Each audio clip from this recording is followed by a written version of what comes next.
Man, I was talking to one of my partners about this show. He was listening to us in the morning one time. I guess he listened to it on his way to work, and then he go take a nap. And I guess he cut it on in progress. His Bluetooth kicked in, and you was yelling about some shit. He thought he was getting robbed in a parking lot. that's the way I like the sound, though. That's how I like the sound. You want to be menacing while people taking naps? Hey, man. Hey, bro. Drop it like it's hot. Ain't nobody trying to hear that shit before 9, dog. Like that's not the business. I mean, look. Find someplace more comfortable to take a nap. Okay. Then where Marcus gonna be yelling? Like, dog, why would you, like? Why? I would never want to be like sitting in my car and taking a nap in a place that I would fear I could be robbed. Like, you should have been like, oh, just woke up like, oh shit, I'm in my garage. Nigga, it wasn't the place. It was you. It was you. No. Where do you live? Where you live at? Where you got to worry about niggas like me running up in your garage robbing you? It don't matter where you at when you have sleep and you just hear somebody start yelling. You can get robbed anywhere. It don't matter where you at. That's right, nigga. You can get robbed anywhere, nigga. That's right. Nigga, start the show.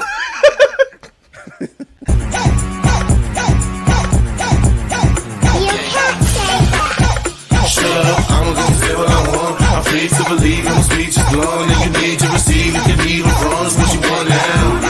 The plan is started, so listen to Sam and Marcus. They hardcore truths with a special contrast. Cause it's the Illegal Opinions Podcast.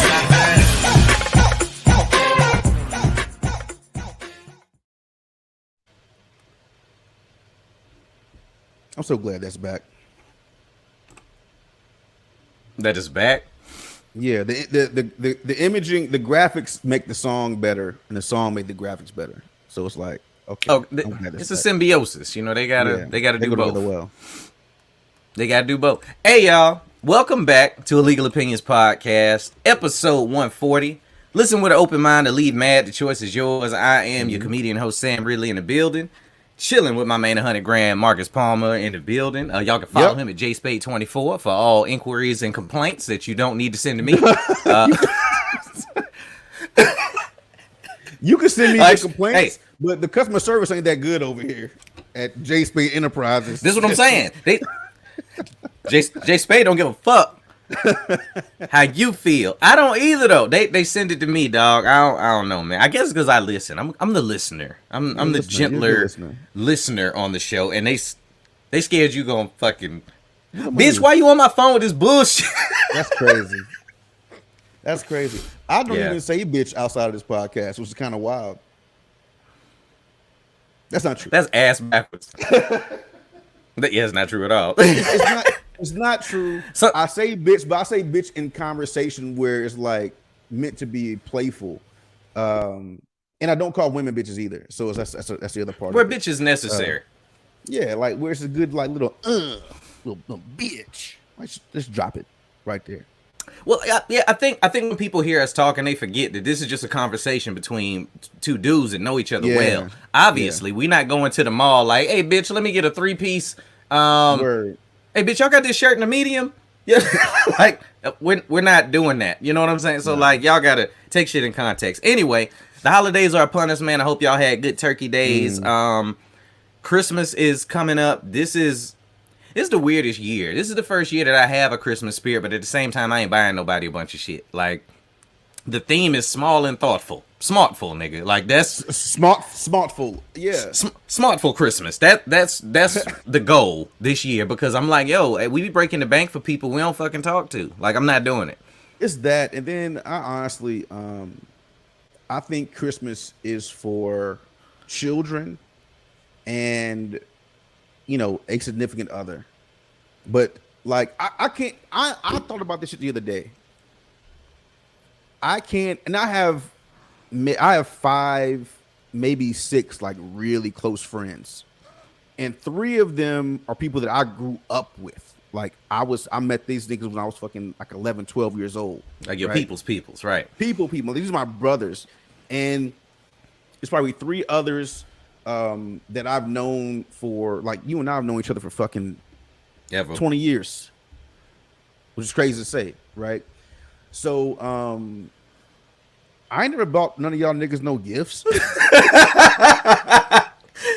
Do you know And I love y'all niggas. right before you said that, I was thinking he ain't gave me shit. God damn. But I've never done that.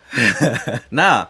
Well, I'm trying to think. Have I ever brought any of my like homeboys something for Christmas? And I have, but it was like gag gifts. Now I think about it. I remember I got everybody a R.L. Burnside CD one year. Wow. He's just a blues singer. The CD was called "A Ass Pocket Full of Whiskey," and they had them on sale for $2. So I just got everybody an ass pocket full of whiskey, and then it happened to be a fucking banger for that type of music. You know what I'm saying? So I was like, jokes on me. But hey, $2, and that's what told me, smartful nigga. That's the Christmas theme forever. $8. Yeah, you don't have to spend all the money.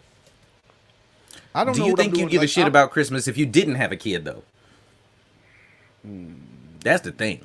Cause you say like it's for kids and you do it like by humbug, dude. Like you still got to get into it. Nothing about Christmas gives you joy as an adult. I'm not saying like I was actually thinking about this the other day. About like I'm thinking I want my forever place that I end up living, wherever that is. I wanted to be a place that like when I was living in Denver. I lived in Denver, shit, man, 6 years ago. I loved the way Christmas feels in a place like that, where it's the snow, it's the mountains. Everybody's like really into it because it's on like some North Pole type of shit. It ain't that. I mean, it's not as cold like it can get, but normally it's not as cold as the North Pole. But that Christmas spirit, nigga, where the snowflakes are huge and people are building fucking snowmen, Yeah. and like that shit is different. Like I lived in the South. Yeah, And it I've different. lived. That's I've true. lived in. I've lived in Florida. Spending Christmas in like South Florida, it's not the same. Niggas, it's 75 degrees outside. Like it don't hit the same. Like they try really hard to make it Christmas. Like, hey, we built a fucking ice skating rink out that bitch, and you go to the ice skating rink. That shit is goddamn. You got that bitch water skiing because it's fucking 68 degrees outside, and the ice can't take it. So I think if I lived in a different place, like a Colorado, or maybe no, fuck that, only a Colorado, because I'm not moving to Wyoming or North Dakota. Or Only. I'm not moving them like fucking Wisconsin and shit. But I would enjoy it more. But you're right. Like if I didn't have a son, if I didn't have a kid in my space I'm in now, you're right. I would look at it completely differently. It would just be like, all right, well, I'll do the work Christmas party shit, and I'll do the ugly sweater party, and then I'm just gonna goddamn go mind my business, basically. You just made me think like a lot as far as like, oh, okay. At first I was like, come on, man, because this is the first year that I'm really enjoying just the holidays or whatever. It's just a different vibe. However, I was like, okay, am I doing it for the kids? Not really, because even they're like, no, small and thoughtful. We good. We got everything. We happy. Yeah. Am I doing it because I got a wife? Right? Now, I'm thinking about every year that we was like just single dudes, Christmas coming around. Did I buy stuff for a bunch? No, I ain't buy stuff for a bunch of these girls. But I do know that this time of year is a lot of anxiety for single motherfuckers. Like, everybody be trying to make it seem like it's super happy. It's some people working in retail that's miserable. Yeah. Because oh my God. y'all rude as fuck in the holidays. Yeah. Last minute shopping and shit. And on top of that, just lonely ass people. Like, it look good every time you turn on the TV, you see people singing "All I Want for Christmas Is You," and you ain't got nobody. To you. Right. You masturbating on Christmas. That's true. I mean, that can be a hard time. I mean, I don't know what the stats are. We didn't look this up. This is a impromptu conversation, but I would wonder what the stats are as far as people like harming themselves over the holidays or over drinking, overdoing everything. Just trying to drown out the fact that they're not close to their family, or their family ain't close to them, or they ain't got no girl, they ain't got no dude, or they had a job that they don't want to be in, or like all that shit. Like holidays are very, there's a lot of anxiety in that, and there's happy anxiety, which is, oh my God, like I'm trying to get so and so the perfect gift. How am I gonna do that? I gotta figure this out. There's happy anxiety because I want to see their face when they open this present that they didn't know I was going to get them. And then there's sad anxiety. They're sad like, shit, man, like, fuck, I didn't know I was going to be alone this year again. I didn't know that not alone, because you can your heart can be full and just not be around certain people, but alone as in you got nobody to fucking like talk to about certain shit. Like that shit's hard, especially when people you're at work with or people that you're around are on that. You hear them talk every day about their holiday plans and what they do, and then their family coming in town, and they got all this shit going on, and you're somebody that's sitting there. It's like, you ain't got fucking nothing going on. I be trying to be like hyper careful with what I post in the holidays for the simple fact, like, you know, we comedians, we be joking like, hey, who getting something tonight? Ha ha. And then people start chiming in. And they go, oh, you know, people putting a little emoji and shit like this. Yeah, I got me some. It's somebody else over there with like that ran out of lotion on Christmas Eve and the store's closed. Yeah. Like having a dry jack. Keep that shit in mind.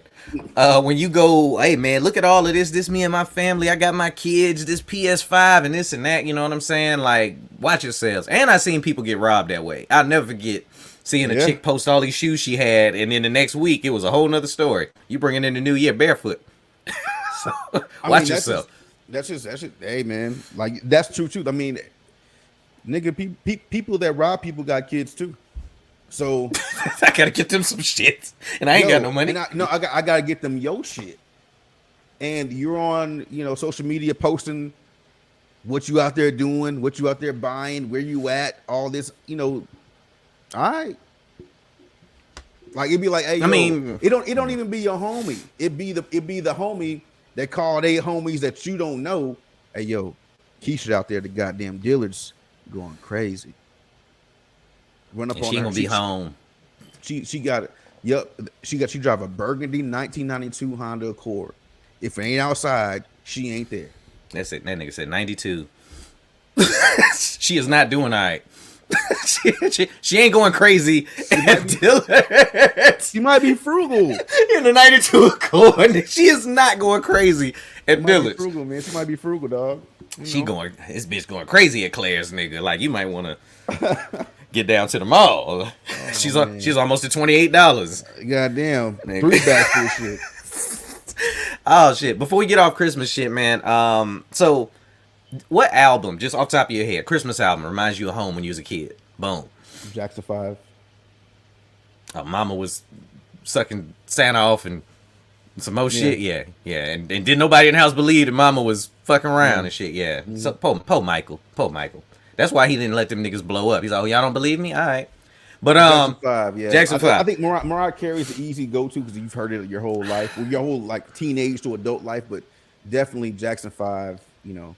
Yeah. For me, it's Luther. Luther's Christmas album is the one that go hard. Oh no, I'm lying. Oh my God, I'm lying. And I feel so bad that I'm lying. And I don't. Is it the Temptations? It's with Silent Night on it. That one. Yeah, that's of course that one is a banger. In my mind, Christmas don't start until I hear that shit. I mean, it just crazy. don't. That's the joint. But I only need that song from them and Everything for Christmas. That's the only 2 that I need off that album. Everybody else, like, I think Chris Brown took This Christmas from everybody. Like, after he did it, I don't want to hear it from nobody else. I haven't heard that song yet, but I heard it was hard. I mean, for a Christmas song. He destroyed it. Like, it's his now. Okay. It's his. He took it from Stevie and all them niggas. Like, he just... Damn. John Legend got a Christmas album out. That came out 3 years ago. I didn't know about it. I kind of stopped listening to new Christmas music after Brian McKnight disappointed me with Bethlehem. That shit was trash. I know you did it for the Lord, but he's disappointed too. Now, I'm listening to Brian McKnight. I mean, not Brian McKnight, goodness. John Legend shit. He has Baby It's Cold Outside on his album. Mm-hmm. And I know y'all know, you know, that whole Baby It's Cold Outside. I'm sorry, the pictures is funny. John Legend got the like...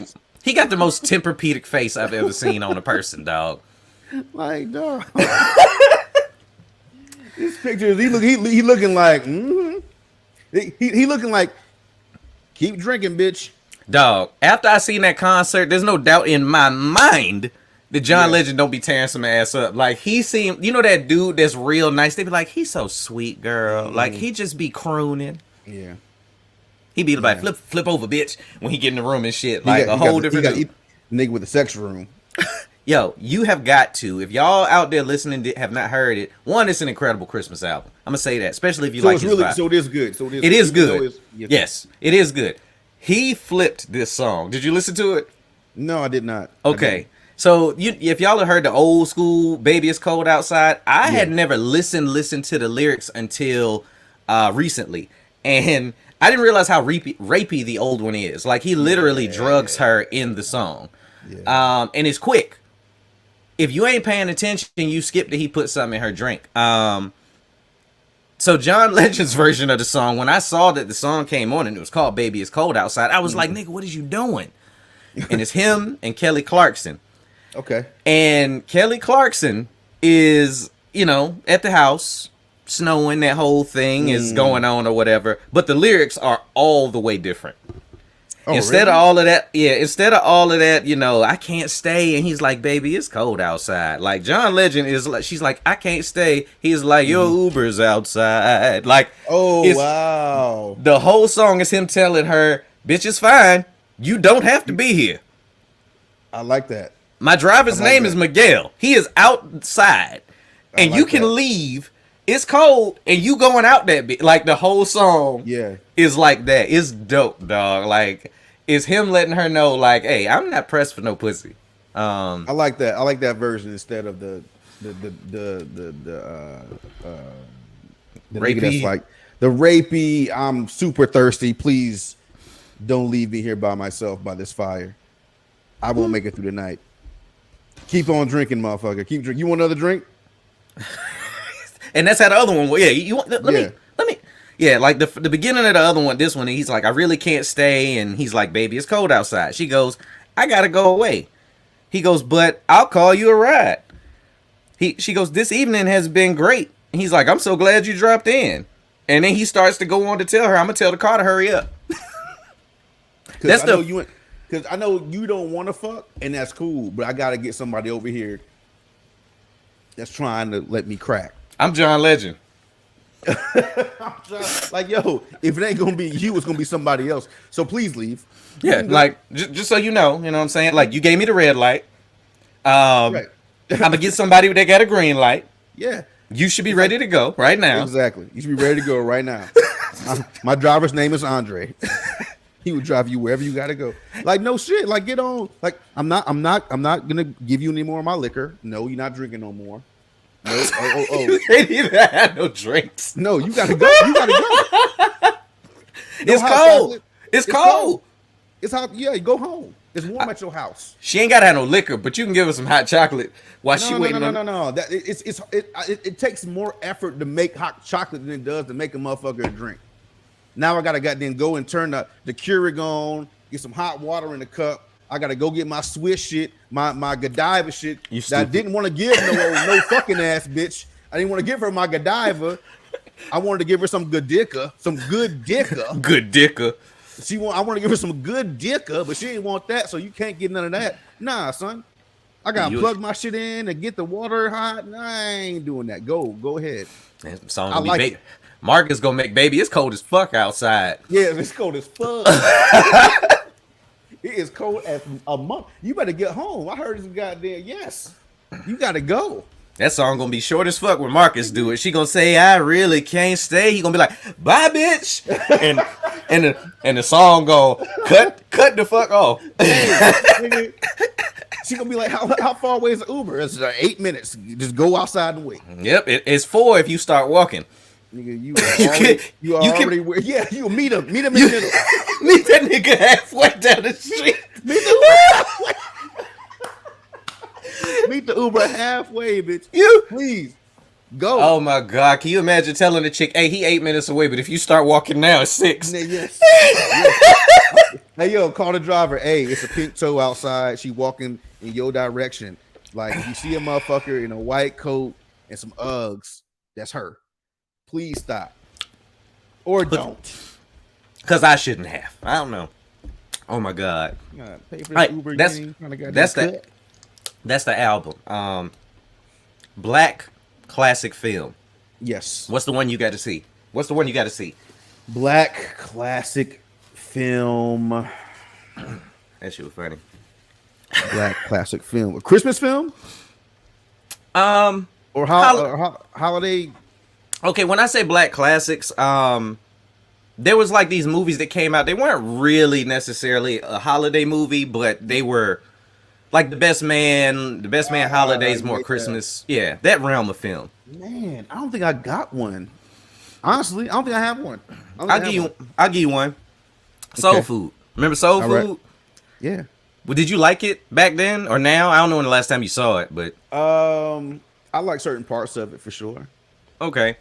I remember that movie being hailed as like, this is Black family. This Right. is, for the people that don't know, this is how it's supposed to be. Like, all of that, right? Right. This shit don't hold up half a damn. And I hate to say that. Really? I hate to say that. Okay. First memory, when you think of this movie, what's the first thing you see in your brain? Bruh. I already know. Yo, him beating that ass up against the glass in the piano room. Ooh, boy. Either that one or Nia Long giving it up on the sink. Ooh, that's a good one too. Cause Damn, is it bad that it's just like the two most prevalent moments in that shit are people. Actually, the other one is when he was when my man was at lunch at the new job. oh, And he hit. light skinned nigga walked up that hired him and was like, yeah, you know, we used to call her Coca-Cola bottle. You know what I'm saying? Because she would say like a Coca-Cola bottle. Nigga kept licking his lips and shit. Like I would hate to be eating a ham sandwich at my labor job and the nigga in the suit walk over and sit with me talking about my girl and I'm eating my sandwich and all he doing is licking his lips talking about my girl. That might get you hit with a lunch tray. There's no. See, that's some of the shit that happened in this movie that I was like, it don't hold up. Because now that I've worked in any place that is maintenance, everybody at every table around you is listening to the dude in the suit talk. Even if they, you know what I'm saying? Like, and as soon as it start going sideways, I can't imagine sitting there and a dude come up talking to you slick about your girl. Man, what? And I hear you go, who the fuck is Cola? Now I'm ultra tuned in. Nobody got up to help Lim. That shit, the movie's very, very hyper unrealistic. That's the problem at watching it as an adult. I hadn't seen it. We doing this thing with the kids. They was like, well, what's like a black classic y'all used to watch? And I popped this in. And one thing I realized, like me and you talk a lot about movies, right? Yeah. So movies have this like natural crescendo thing that happens just like this. It's like a, hey, in the middle, we're going to start to resolve shit. We like took a bathroom break and paused the movie and it was 20 minutes left. Sam said, when does this movie get happy? Everything is still terrible with the whole family. Yeah. And I couldn't do nothing but go, I don't even know, bruh. Like looking at the poster now, look at Paul Miles crying on Vivica Miles. Fox. That Oh nigga my is God. nigga is hurt. Yo, dog, like the food that was a soul food that they got together and cooked every Sunday together is what killed Big Mama. It really is. And everybody just the title of the movie killed the patriarch of the family. Like, dog, it's She was about having soul food, and the soul food is the villain in this movie. the motto of the movie should be stop eating that shit, but it's not. It's not. They go back after she dies, like, oh, he's gonna make some chitlins. It's what Big Mama would have wanted. She Big wants Mama, to make some chitlins with it. Yeah, fry them shits too. Yeah, you know what I was thinking about? Like, you know, I got in trouble for this one. sure. You know when Big Mama was dying, when he went back to the hospital, and she was like, only you can do it. I need you to do something for me, baby. And then she didn't say nothing else because she died. Yeah. So he assumed she wanted everybody to get together for dinner. What if Big Mama was like, tell them don't eat that shit no more? You tell her she's killing me. It's killing me. This shit hurts. Killing me. This shit hurts. Diabetes is nothing to play with. This shit is not a game. My knee's been numb for 20 years. Like what if she... What she was like, tell them vegan. You trying to Do tell me? something for me, baby. Tell him to eat better. Tell them to eat less fried pork chops, please. Dog, You know who I like? I wanted to see that I didn't see, and every time I watch the movie, there's somebody that I want to see that I haven't seen since. Like they show her one time, and for me, I want to see that homegirl that was at that goddamn wedding. Lim Oldwork. Oh my god, dog. Where's she at? Lim Oldwork was the truth on that dance floor. Bruh. Um, Oh my god. I'm like, yo, you left. I mean, Nia's bad. And maybe this girl over here, she was just bad for you. But Lord. she was probably one of them fun to fuck, but not a wifey. She was bent over, pulling her skirt down, jiggling that ass on your meat, son, at your wedding. Now, see, another unrealistic part. Where was that gonna fly at? No, that wouldn't happen. No. Now, granted, at my wedding, somebody drugged their pussy across the dance floor. You know, it happens. But they didn't drag it across your dick though. No. That's the different thing. Oh, they whole family would have beat her ass. Like, and then like, this is the unrealistic part. Nia Long went out there, right? Because somebody said, "Hey, your man out there, you know, He got dance the with old bottle girl up in his wild." hand, Right. going He was crazy. living his best life. Nia Long went out there. This is the black woman part that ain't realistic. She went out there and saw it and then went back to the bathroom to bitch. Yeah. Ain't no, oh, let me go and say some more shit. Like, that's some on site at my wedding shit that was supposed to happen. She went to go bitch to Vanessa Williams. What the fuck this blue-eyed, light-skinned girl gonna do? Help you fight? No. Nah, And not at all. You know what? You know what? Now I'm thinking about it. The reason why homegirl was so turned up at the wedding, and she was bent over, dancing all over Lim, because before that, the night before was Lim's bachelor party. She was probably there. Nigga, Lim she just was beat. the Lim had just beat. Lee just beat one last time. Here's your invitation. How she Now- get the invitation to the wedding? How she get the invitation to the wedding? Well, they got that hoe up out of there real quick because by the time they came out the bathroom, Big Mama, somebody had came over and was like, look, you got like another 5 minutes before the whole family. Like, I hope you got hands, bitch. Like, I don't know what to tell you. Like, you should leave. I'm sure she got hands and hams. I think she would have been able to take down at least Vivica Fox. She definitely gonna beat Big Mama ass. You already can't. Goddamn, out of here. You can't feel your leg. I'm gonna kick you in it. Like, that's so fucked up. Nah, but like the movie didn't hold up. The part where Miles fucked the cousin, right? Miles fucked the cousin. Oh yeah, Miles was the one that fucked. I thought Miles was a little nigga. No. That was wait. Yeah, not a dude in a marriage that's married to, the one that fucked cousin Faith. That nigga. When he did this shit, okay, so he had a gig. Like he was doing his entertainment shit, and his wife didn't go. And then Faith showed up. When he finally beat, as a kid, I was like, damn, this is wrong. Which, I mean, as an adult, I did the same thing. Regardless of how much of a bitch Terry was, his wife and all of that, you know what I'm saying? It was like, because my son was like, Yo, I mean, his so wife is glad pretty you- terrible. Hold on, I'm so glad you referred back to the movie because when you said, Oh, yeah. No. Oh, no. I want everybody to know Terry is Vanessa Williams' character. yes, thank you. In- Because I don't want no problem. Thank you for clearing that up because you were talking. I was like, I saw your face, my brother. I was like, ooh. I was like, please. Let's do more talking, more words. Let's use more words here. Oh my god. Yeah. So I'm sorry. no, you good. So they his wife is terrible and all this and that, and then cousin Faith come up there and just straight give him the ass. Like there's a skill I think in film when you're doing a movie where you can't show nothing, and it's obviously a movie, and you still manage to make every dude in America remember how good your pussy is. Man. Just like we said, you remember Nia Long on that sink because Lim was losing his mind. Miles was slow stroking her on that wall. Raw. Yeah. Because, Raw. hey, that's the thing I didn't think about when I was a kid. Miles stood up and put dick to skin on the cousin. Yeah. And then sat there like that post-nut clarity kicked in on that nigga. And he was sitting there sad, but he ain't leave the house. I think he was sad because he realized that she was a hoe because she got the dick raw, got the nut, and just pulled her shirt down and just sat walked down. off. Didn't she just sit down in there for a minute? No, he sat down. Oh, he sat down because he was just like, what the fuck? Yeah, because he's like, oh shit, but she left. So he was like, "Damn, bitch, you just be fucking and getting nutted in, and you ain't even gonna like say nothing."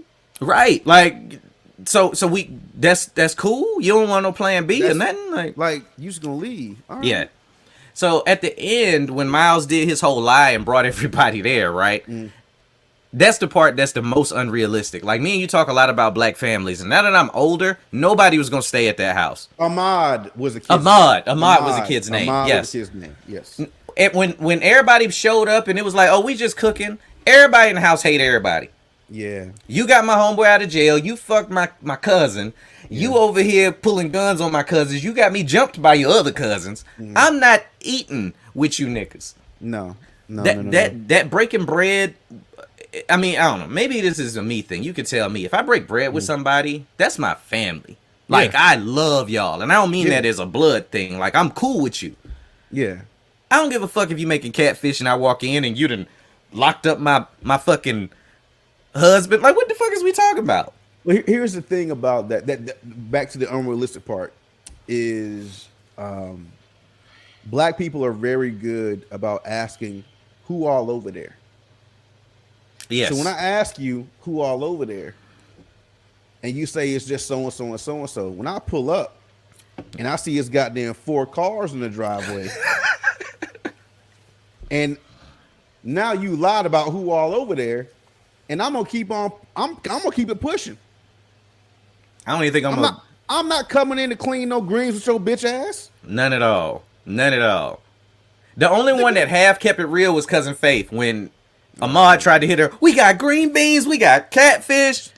She was like, not cool. Yeah, nah, I'm straight. Not cool. Not cool. And I don't know why the fuck Miles came to the house. You trying to talk to Faith, nigga? The last she might be over there and shit. She might be, you know what I'm saying? She might pull up. I need to get. I mean, if I ain't give her the good dick that I was supposed to give her, I need to run that back. It did give me some perspective though, because when I was a kid, Vanessa Williams' character, her name was Terry in the film. No, she was just evil. It was hold on a second. It was Terry. Vivica A. Fox was Maxine. Mm-hmm. And yeah, Vanessa Williams was Terry. That's what I'm talking about. Cool. Gotcha. Yeah. She was rude, but as a kid, I just thought she was an evil bitch. As an adult, I realized she the only motherfucker that's paying for everything. Everything. Like, anytime something happened, y'all call me. Right. And like as a kid, you don't think about that. Like her frustration and these broke niggas always want me to do shit.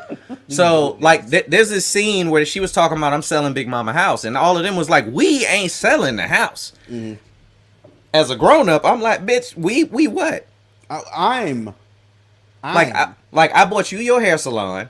Yep. And you and your husband, we don't even know what the fuck y'all do. Y'all just having kids. Ahmad lying to niggas about Uncle Pete TV and shit. Like, like no. Like, so it is weird. And the pastor was a rapist, and that's a black community thing too. Bruh. That everybody lets the pastor be rapey. Yo, it's true. It's all true, but it's it don't hold up. Now I'm looking back at it going, how come ain't nobody told this reverend to stop fucking touching everybody? Like, I'm watching it differently now. I don't know. When I watched it before, I was like, fuck. That movie came out in the 90s. Well, you were younger and you didn't really see the adult thing. Like, you had child eyes at the time. You didn't see like the. It's kind of weird they were all related, but none of them looked alike. That's something else. Anyway, so you got they typecast Vanessa Williams to be the high yellow skin, green eyed, uppity, yuppity, whatever the fuck. And Nia Long is I'm from the streets. I'm this person. Like, I date niggas that just got out of jail, and I'm dark brown skinned, and this is what I'm like. She was a rebellious one. Yeah, it's a very typecasted movie. Mekhi Phifer, it's just like kind of like anti Tyler Perry in a way where Mekhi Phifer is the good guy. Yeah, you got out of jail. I'm trying to do right by you. I'm trying to do everything I can, but you keep. Whatever the fuck, you got this light-skinned nigga giving me a job. He talking crazy to me and all this other shit. I'm trying to be the best man I can. Meanwhile, Miles is fucking your cousin up against the window in what looks like to be a Manhattan downtown apartment, which costs, a couple $1 million or whatever. But hey, They lawyers, you know. He a musician and shit. Yeah, lawyers and musicians. Lawyers make a good amount of money. Musicians, not so much. Speaking of, since we're recapping movies, or not recapping. Let's talk. Since we're talking about movies, Black Panther. I'm sorry, Black Panther 2, Wakanda Forever. Okay. Did you go see it finally? Nigga, we talked about that already. I saw it. You didn't see it the first time, but go ahead. I saw 88% of it. All okay, so I just thought it was funny. Excuse me. I thought it was funny that looking at social media, that their media campaign has been, did you see Wakanda Forever? Did you like it? Well, go see it again. They have one of those commercials, bro. I ain't seen that one. I ain't seen that one. Come on, man. They're telling people to go see the movie again because the first run, Black Panther, the original movie, it was crazy. It was magnetic. People were drawn to that shit. Like people went and saw that shit fucking 3, 4, 5, 6 times. They're not getting. I'm not saying they're not making money. I haven't looked at the budget. I think they made because I think at one point after the initial release, I think the following 2 or 3 weekends, their money was down, or the viewership or whatever, however you want to say it, was down by 67%. It bumped up over Thanksgiving weekend because that's what people do. I ain't seen them go whatever. Family here. Now they're running these ads. They're like, yeah, did you see it already? Go and see it again. It's like, yo, why? Like, why are you begging me to go see this movie again? Well, there's a real good reason for it. It's because of the way they marketed it initially. The movie itself has a funeral tone to it, and it got marketed as a funeral. So that's why I like whenever anybody at all calls it Black Panther 2, I'd be like, no, it's Wakanda Forever, because I went to see it and they marketed it as such a tribute. That's something that I don't want to relive. When I went to see Black Panther, regardless how I felt about the end of the movie, I wanted to see it again. This one, I was like, I got to see it when it comes home. Yeah. I don't need to see it again on a big screen. There was a lot of spectacle inside of it that made it a big screen movie, but the overall tone of the movie is sad as shit. And on top of that, because people have said something to me about it, about what I said on the podcast about the movie, and I didn't like it. That's fine. I have my opinion. People have their opinions. It's not a problem. Yeah, it's whatever. So during Thanksgiving, I think my sister said that she liked it, but my sister also isn't like a Marvel person. So I was like, all right, cool, you could like it. So she might have been low key trying to call me a hater for not liking it. So I'm on Facebook, and Facebook has they have their Marvel Facebook page, right? So it's like it's got that commercial running of, if you saw it already, go see it again. And I look at the comment section. In the comment section, not all, but like 90% of the people in the comment section are saying, in summary, this is trash. So I show it to my sister, like, hey, just so you know, it ain't just me. Read the comments. There's other people that didn't like this movie, y'all. She read it, she was like, well, didn't say anything else. Just gave my phone back. I was like, okay, it's cool. I just want you to know that I'm not being a hater. I'm just telling you, like, there's a lot of people that didn't like this shit. So it's interesting to me that they're investing their advertising dollars into trying to get you, people who are listening, to go and see it again. Because they didn't have to, and I think they thought black people was just gonna go over and over again. But what they didn't anticipate was y'all set up this whole, hey, make sure y'all wear white to this event thing for this movie premiere, and a lot of black people actually did that. Just so y'all know, that's cool. What you didn't account for is that's where they spent their money, was on them white outfits. And that means they ain't going to the movies the second time. We made it an event the first time. It's over now. And the movie is just fucking sad, man. Like, I don't want to go be sad in the theater again in that way. And I thought about this. I saw Titanic 3 times. But there was always... In the movies? Yeah. There was always something to see, though. Like, I was interested in the way that Cameron shot it. And, like, it wasn't just a story of Jack getting some pussy in the back of a car on a boat. It was the rest of it that was intriguing to me. This just didn't do that for a lot of people, man. Marcus is not the only person I've talked to. Go ahead. Hold on a second. How many women were you dealing with when you went and saw Titanic 3 times? 0. I was single. You saw it by yourself 3 times? No. I took 3 different girls. I mean, I was. That's well, yeah. That, okay, Oh, okay. Yeah. I saw it. No, I take that back because I don't want to lie. I took 2 different girls and I went by myself once because nobody wanted to go the first time I saw it. Right. And then then it caught on and it was like, hey, you wanna go? So yeah. I remember that. I was asking. Sorry, I didn't mean to cut you off. I just wanted to get some. No, you good. All I was saying was like, to y'all listening that heard that pod, and you know, I heard people hit me up saying, "Yo, Marcus, this and that," and I'll be honest, I told Marcus, I don't think he saw most of it. I think he was asleep or watching other people. Most of it, man. But check it out. That don't matter. They don't even matter. We're not going. To the bigger point of it, whether he did or not, he's not the only person that told me, honestly, sadly, in confidence. Like, they had to, hey, can I tell you something? Like, black people ain't allowed to not like this movie.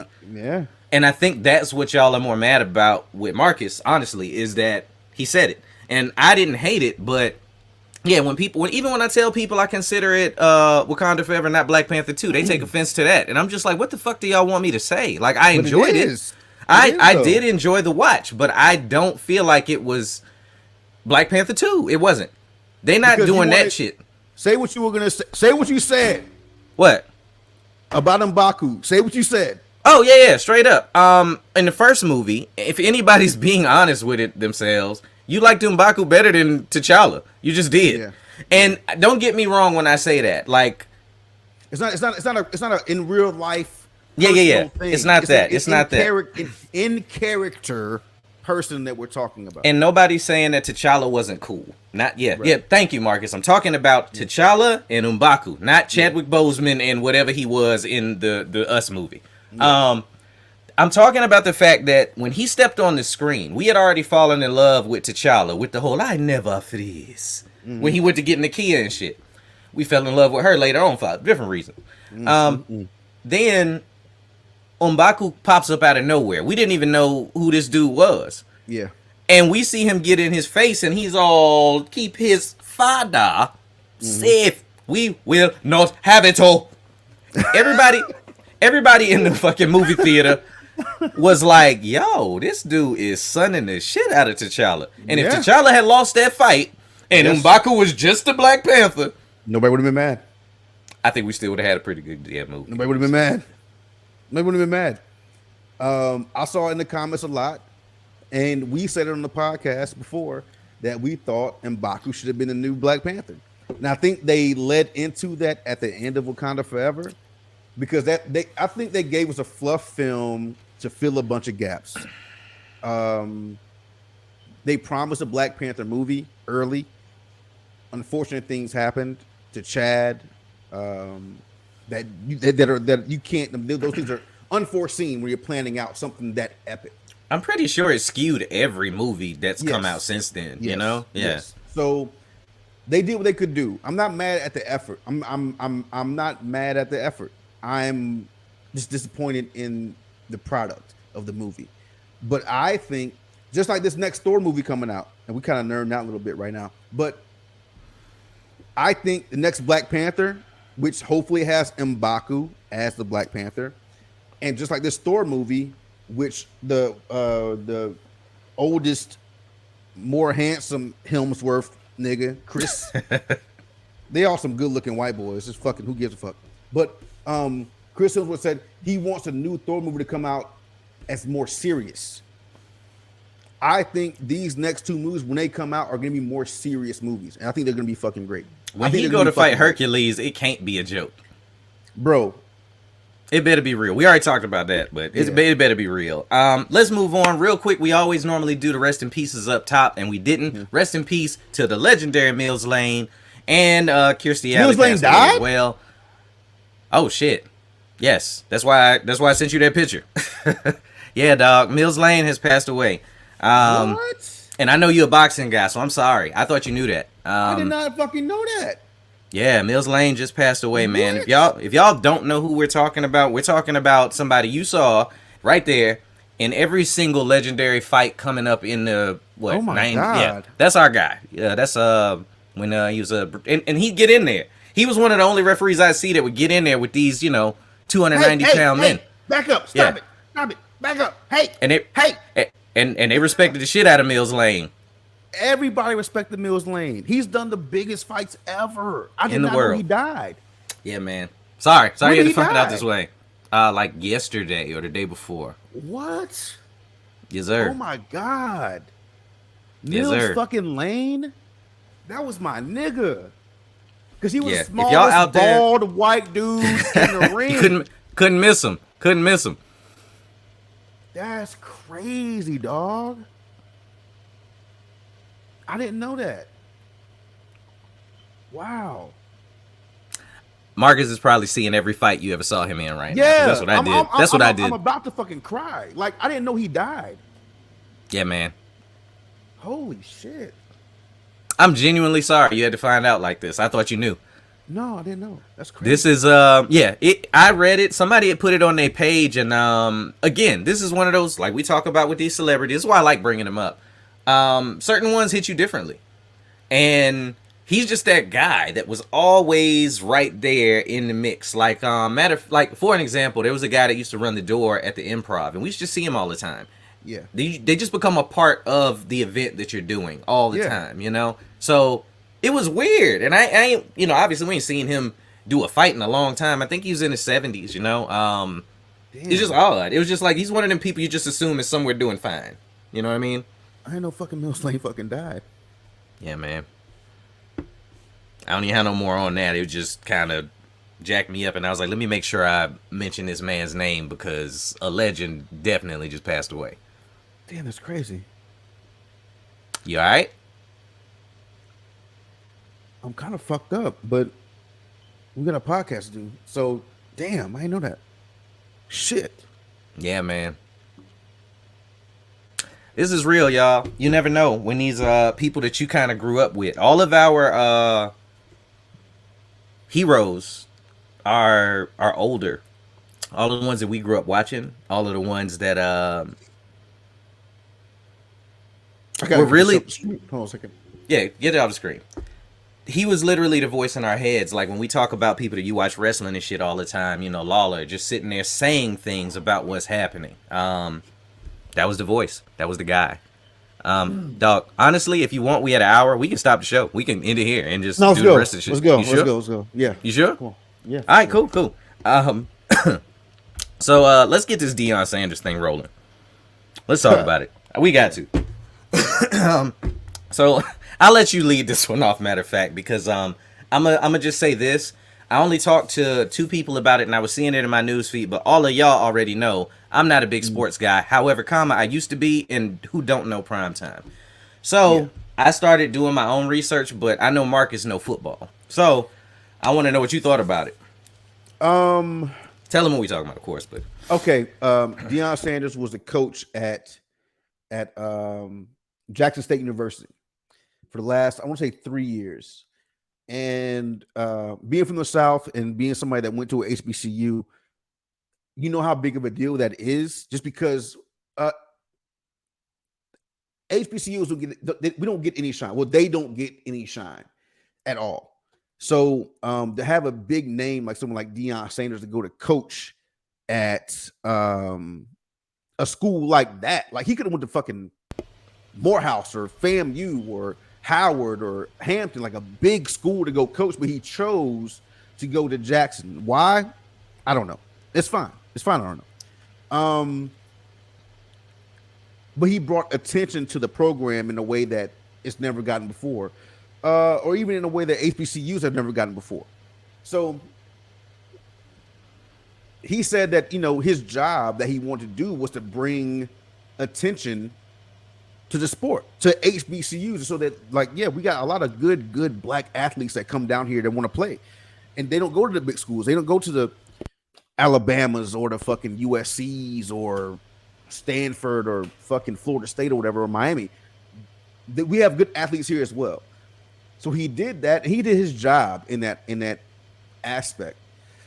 So people are mad now because he left an HBCU. There was a big to-do, a kerfuffle. A kerfuffle of Jackson State beat Alabama State in this game. And Alabama State's coach said in an interview, Deion Sanders ain't swag. He ain't swag. So Deion Sanders starts wearing a hoodie around that says, well, who is swag if I ain't swag? That happened like 4 months ago. So now he gets offered a job in Colorado. It's the Colorado University. It's a school in the Pac-12, I believe. So now he's like leaving for a bigger job, and people are upset about it. Now, if you're asking me how I feel about it,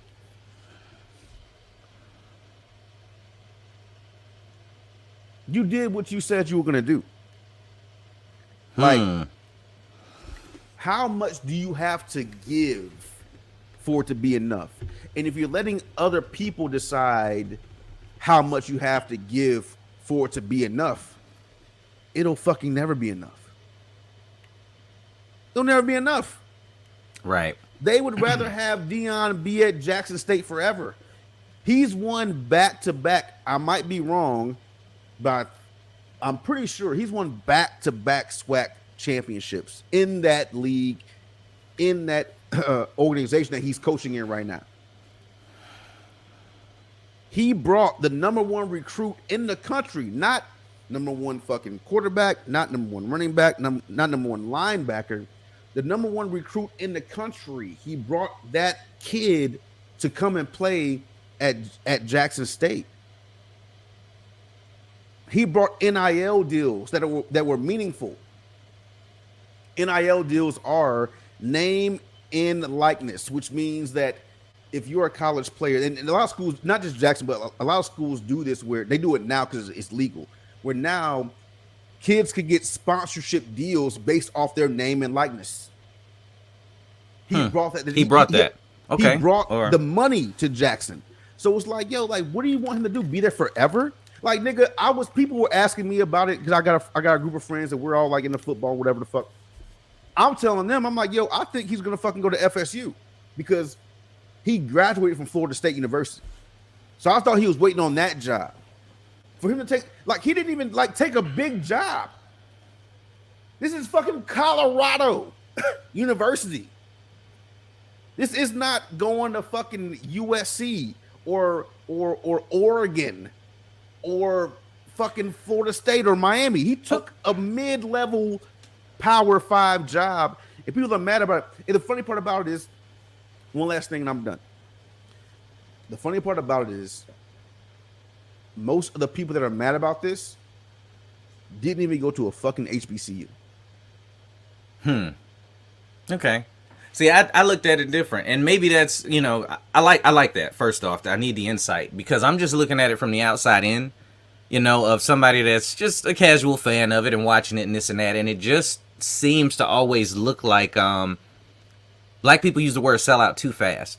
Man, what? And that was what the consensus was. I'm reading through these comment sections, I'm looking at people's opinions and talking to people that whose opinions I value in sports, you know, because everybody got something to say about their team.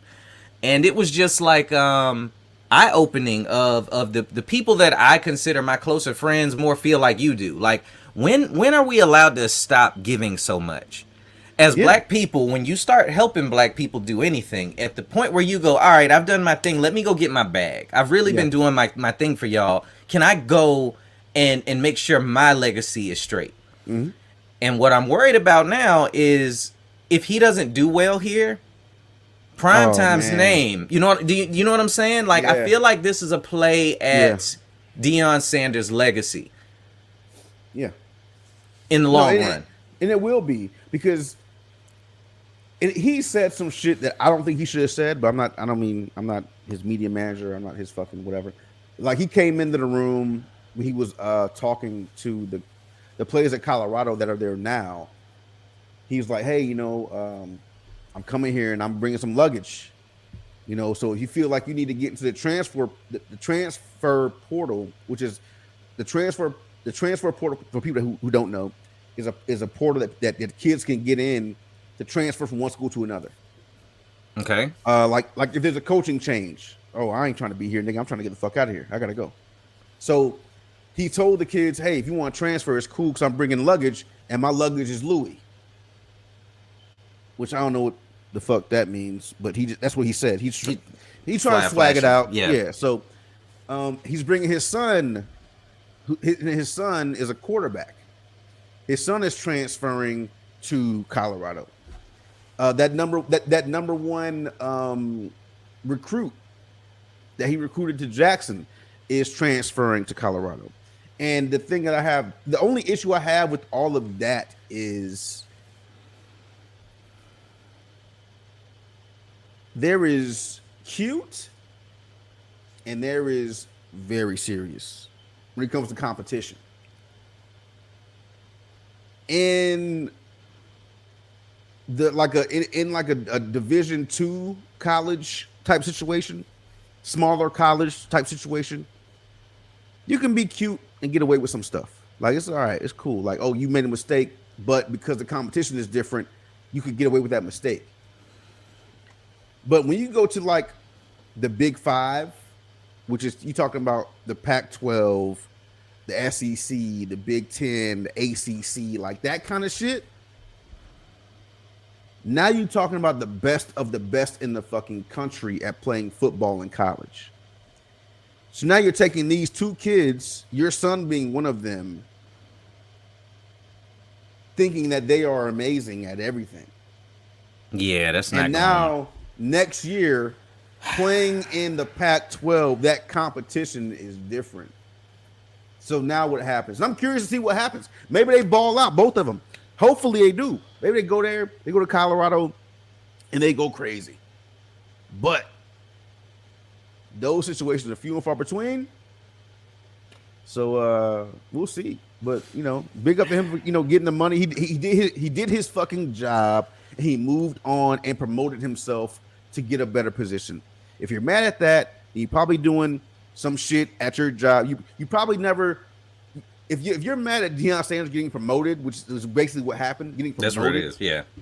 Then you're probably mad at the person that works harder than you and is better than you at your own job, that's getting promoted to do other shit. And shit happens. That's just the breaks of that. Yeah, you could shut the fuck up. If you feel like Deion left and it hurt you personally, like, you know what I'm saying? Like, we got to stop that. I'm just worried about his legacy in the long run. I really feel if it goes bad and this has a lot of potential to go sideways, it does. He's going from an HBCU to like trying to talk to these white kids the same way. And we just, for my white listeners, please don't take this the wrong way. We just move different. I was in marching band. I was in marching band at my little Ocean Lakes, and that was a very white school. When we would go to them competitions and the black schools, Nansemond River, and them schools would step out there, it was like, I'm about to quit this shit. Like, it's different. It's different. He is not going to be able to talk to them kids in that football camp the same way. Like, you can't, because I think he would say he would give a speech in the locker room, and he would say, give me my music, and it'll be dun dun dun.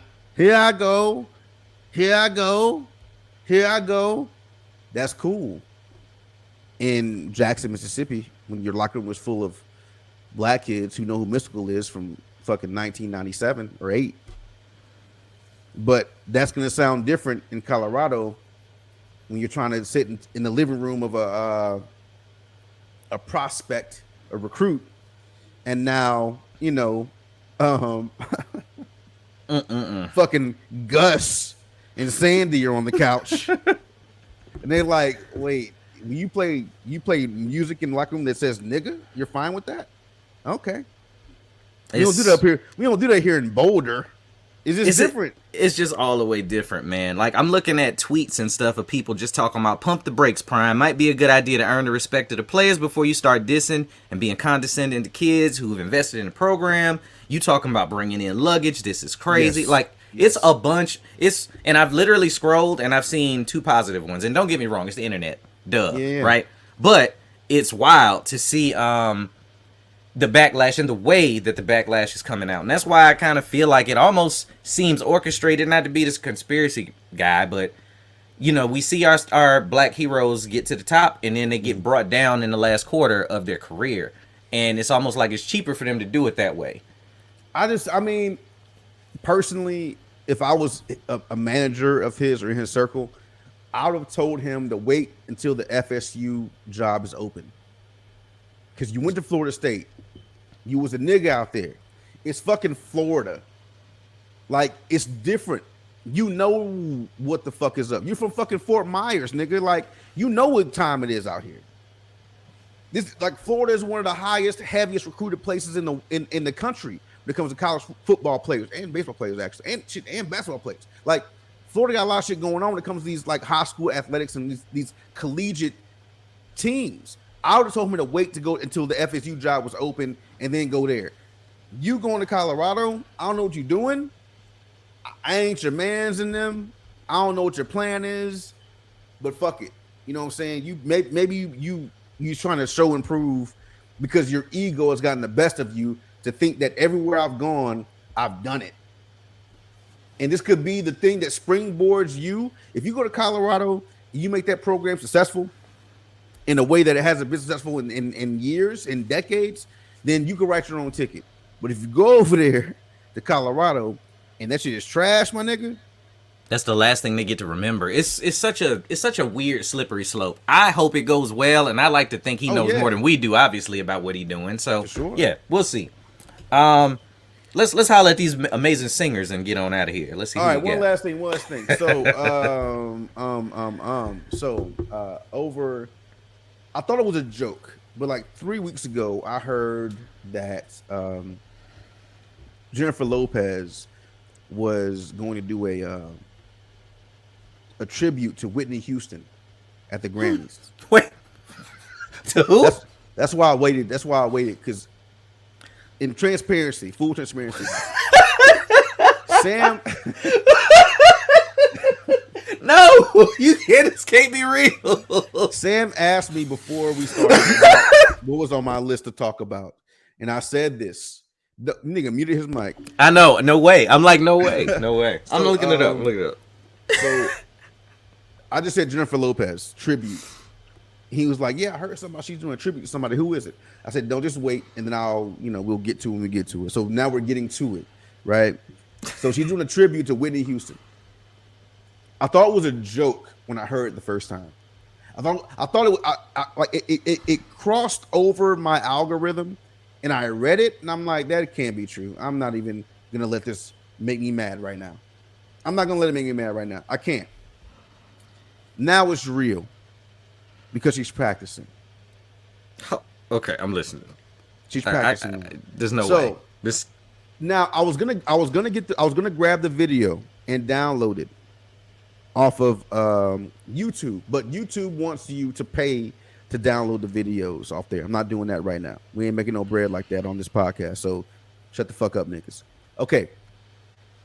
But then I went to Twitter. I said I know Twitter will let me grab it and download it. Nigga, I went to 10 different links on Twitter that had the audio. All removed. All of the audio of this shit that I saw in the 10 shits that I looked at, all removed. So I'm gonna do what I can here, and I'm gonna play this shit so you guys can hear J-Lo's practice of this tribute. It can't be real.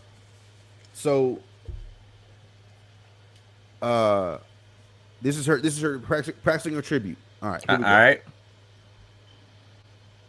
It says, "Sound on with caution."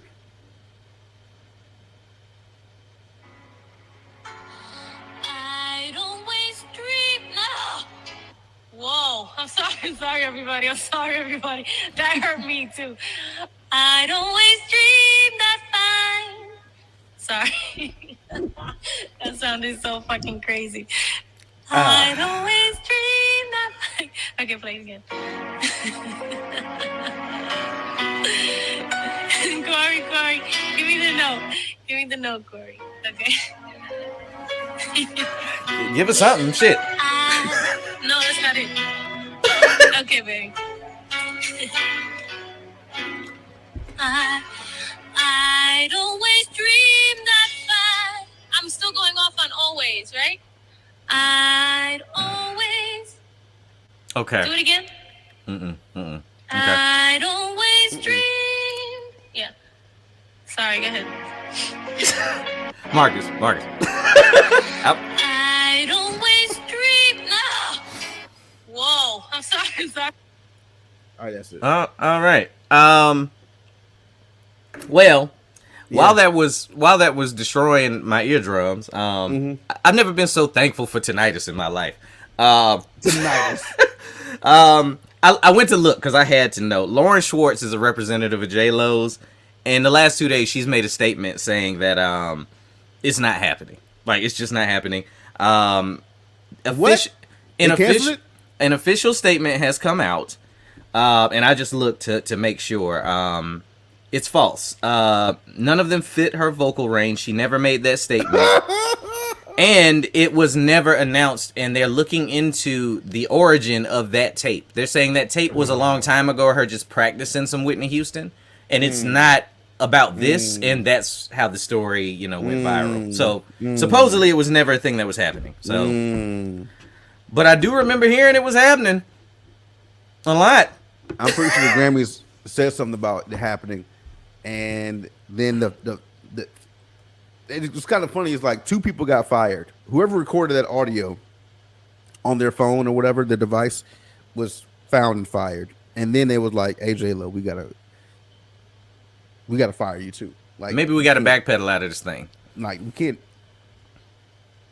We could do a Whitney Houston tribute, but you can't do a Whitney Houston tribute. I can't think of a Whitney Houston song she can do. That's what I was literally just thinking about. And every single one of them has something in it that's out of J-Lo's natural ability to do so. Simple as that. Simple as that. Like, all the way out of it.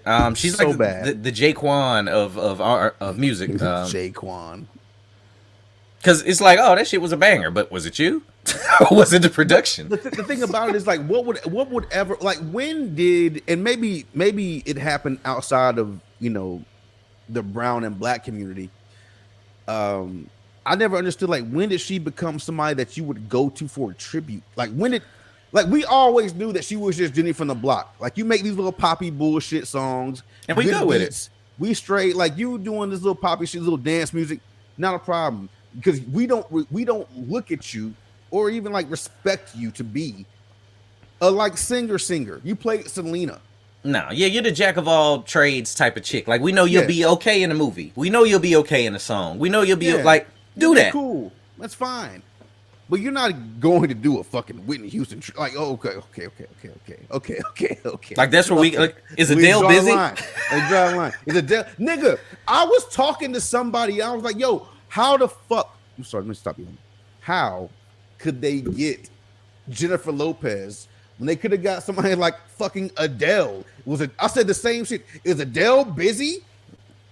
She can't be like not that busy. Not that busy because be there. That's somebody that she would do it for. You know what I'm saying? Like, that's somebody of a caliber of voice that can handle it. Like, the fact that J-Lo I think that's the reason. That's the reason I don't believe it, bruh. Because it's funny. It's hilarious. Who would do that? Got Adele. You could have got fucking Brandy. It's not real. Whitney Houston wasn't that Brandy's like godmother or something like that? Like you could have got somebody really dope to do this shit, and you got fucking, and this is fucking why. I'm sorry. I don't think it's real. This is why I was mad at the first year Jay-Z is involved in the halftime show. He gets fucking Jennifer Lopez to do it. I'm like, who the fuck wants to see Jennifer Lopez dance, like singing? Like, I don't need that. But that's what you're gonna do, Jay. 5 years later, now you want to talk to Rihanna and just fucking doing man. Thank God. I'm hoping that the thing I read is the truth and it was just never going to happen. But I remember us talking about this like offline, not on this, but like, hey, did you hear this? And then nothing happened for a while. I'm pretty sure they just had to back out. I'm pretty sure. Poor J-Lo. Always liked her. She always been fine. No hate. It's just like, it's not a hate thing. Know your lane. That's not your lane. You're not the one for the job. It's simple as that. Like we talked about the other week with the comic I was on with. Like, if it's just not for you to do, it's just not for you to do. It's simple as that. Know your lane. That's okay. Anyway, y'all. Episode 140, Illegal Opinions Podcast. Y'all already know what it is. People been asking me about shows. I'm gonna try and get some local shit cracking at the Comedy Chateau for December, but I'm more or less taking a break before I go on another casino run in January and February. Y'all already know what it is. Don't let nobody make decisions for you that's not invested in fucking feeding you. And if you're gonna do something in life, make sure you understand the assignment. Me and Marcus gonna see y'all next week, man. Hope y'all enjoying the new format. Yeah, everything he said. Hope you guys came up from the holiday safe. Christmas is coming up, so be super safe out there because people are getting robbed and shot, and god damn, it's been crazy. So please be safe out there. As we're in the military, check your six. As I say in my personal life, be safe, stay dangerous. Dangerous. I like that. As always, thank you guys for listening to Illegal Opinions, the podcast people that don't like podcasts. Coming at you every goddamn Sunday on your favorite streaming services. Tell a friend to tell a friend. Please do. Thank you for supporting us. And we're going to see you guys next time. All right. Now be safe. Show love. Peace.